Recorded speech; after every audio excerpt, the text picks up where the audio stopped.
All private plumbing contractors association Ernakulam ജില്ലാ കമ്മിറ്റിയുടെ നേതൃത്വത്തിൽ എടവനക്കാട് അണിയിൽ കടപ്പുറത്ത് 3 വർഷത്തോളമായി ഉപയോഗിക്കാൻ കഴിയാത്ത വിധം പ്രകൃതിക്ഷോഭത്തിൽ തകർന്ന പൊതുശുചിമുറിയും മത്സ്യത്തൊഴിലാളി വിശ്രമ കേന്ദ്രവും 3.25 ലക്ഷത്തോളം രൂപ ചെലവഴിച്ച് പുനർനിർമ്മാണം നടത്തി. വേൾഡ് പ്ലംബിംഗ് ദിനമായ മാർച്ച് 11 MP ഹൈബീഡന്റെ സാന്നിധ്യത്തിൽ പൊതുജനങ്ങൾക്ക് തുറന്നുകൊടുത്തു.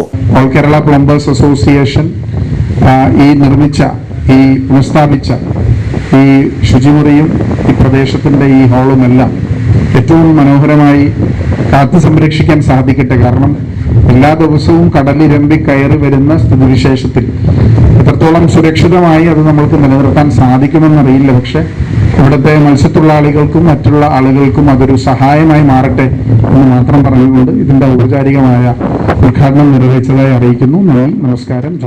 എടവനക്കാട് പഞ്ചായത്ത് പ്രസിഡന്റ് അസീന അബ്ദുൽ സലാം അധ്യക്ഷത വഹിച്ചു. ആപ്കോ സംസ്ഥാന president MP Pradeep, ward member Sabu, Apco Ernakulam ജില്ലാ സെക്രട്ടറി ജേക്കബ് ബിജു, ആപ്കോ ജില്ലാ president Nixon P George, Edavanakkad cooperative bank president TJ Joseph, Dheevarasabha president AR Sudhi, Dheevarasabha Kochi taluk president AK Sarasan എന്നിവർ ചടങ്ങിൽ സന്നിഹിതരായിരുന്നു.